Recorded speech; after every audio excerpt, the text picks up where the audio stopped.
हाँ, हेलो बच्चों। अब हम लोग आते हैं आठवें श्लोक पर। क्लास 10 चैप्टर सुभाषितानि और श्लोक 8। ठीक है। अमंत्रम अक्षरम नास्ति नास्ति मूलम अनौषधम अयोग्यः पुरुषः नास्ति योजकस्तत्र सुदुर्लभः। पहले इसका संधि विच्छेद देख लें जो इम्पॉर्टेंट है। अमंत्रम अक्षरम, इसका संधि विच्छेद करेंगे तो क्या हो जाएगा? अमंत्रम प्लस अक्षरम। नास्ति का क्या हो जाएगा? न प्लस अस्ति।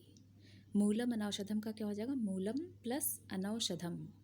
योजक तत्र में क्या हो जाएगा? योजकः प्लस तत्र। ठीक है। पर्याय पदानी में आ जाते हैं। इसमें अयोग्य शब्द जो है वो उसका पर्याय पद क्या हो जाएगा? योग्यताहीनः या योग्यता रहित। ठीक है। अब इस श्लोक का अर्थ देखते हैं। क्या कहा गया है? अमंत्रम अक्षरम नास्ति। वर्णमाला का कोई अक्षर ऐसा नहीं है जो मंत्र न हो। ठीक है। यानी वर्णमाला के प्रत्येक अक्षर मंत्र स्वरूप हैं। ठीक है। मूलम अनौषधम नास्ति, और संसार की कोई ऐसी मूल यानी जमीन के अंदर उगने वाली ऐसी कोई भी वनस्पति नहीं है जो औषधि ना हो। यानी कि संसार में जितने भी वृक्ष हैं वो उनमें कोई ना कोई औषधीय गुण है। ठीक है। पुरुषः अयोग्यः नास्ति। पुरुष, संसार के जितने भी मनुष्य हैं, पुरुष माने मनुष्य, संसार के जितने भी मनुष्य हैं वो अयोग्य नहीं है। यानी कि वो सभी अपने किसी न किसी क्षेत्र में योग्य हैं, लेकिन तत्र योजकः सुदुर्लभः भवति। लेकिन उन सभी का जो योजक है, यानी उन सभी को जो एक्टिव करने वाला है, वो योजक व्यक्ति बहुत ही दुर्लभ है। यानी कि गुरु बहुत ही दुर्लभ है। ठीक है। मंत्र कौन देता है? गुरु देता है। तो कह रहे हैं कि प्रत्येक अक्षर स्वयं अपने आप मंत्र है, लेकिन जब तक गुरु नहीं मिलता तब तक वो अक्षर मंत्र के रूप में परिवर्तित नहीं होता।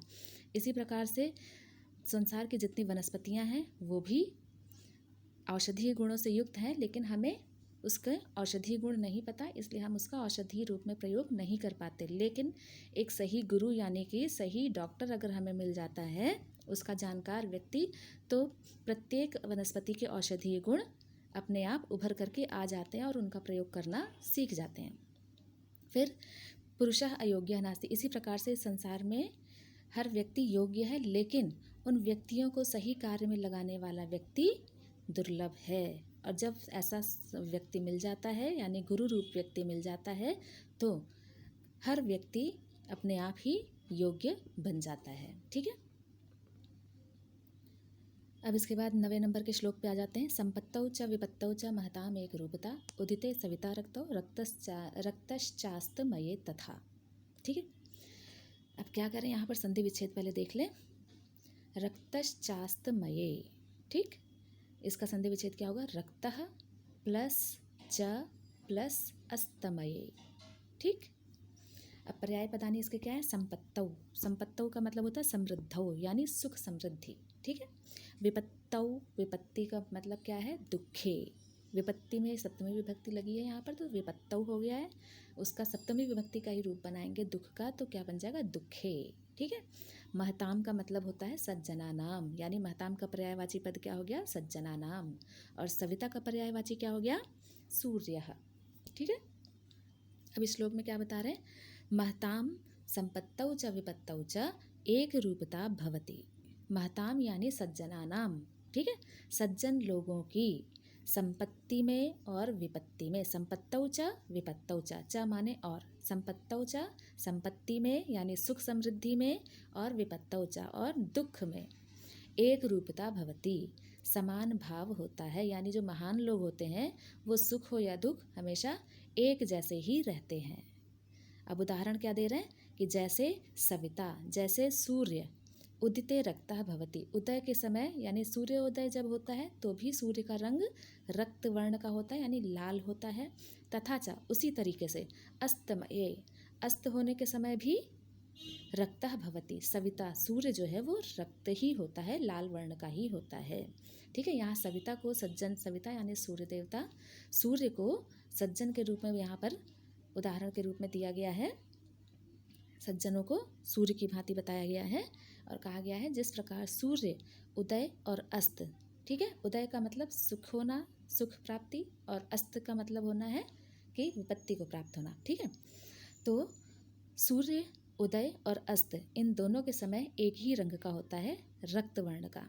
ठीक है, उसी प्रकार से जितने सज्जन हैं वो सज्जन भी सुख हो या दुख उसी तरीके से सूर्य के समान ही एक रूप के होते हैं, यानी कि उनको सुख में बहुत सुखी नहीं होते और दुख में दुखी नहीं होते। ठीक है,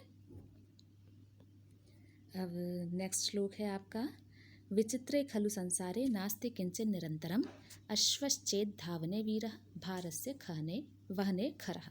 ठीक है, ये संसार बड़ा ही विचित्र है। पहले संधि विच्छेद देख लेते, फिर उसके बाद इसके बारे में बताते हैं। संधि विच्छेद में नास्ति का क्या हो गया, न प्लस अस्ति। ठीक है, किंचिन निरंतरम में क्या हो गया, किंचित प्लस निरंतरम। अश्वश्चेद का संधि विच्छेद करेंगे तो क्या हो जाएगा, अश्वः चेत।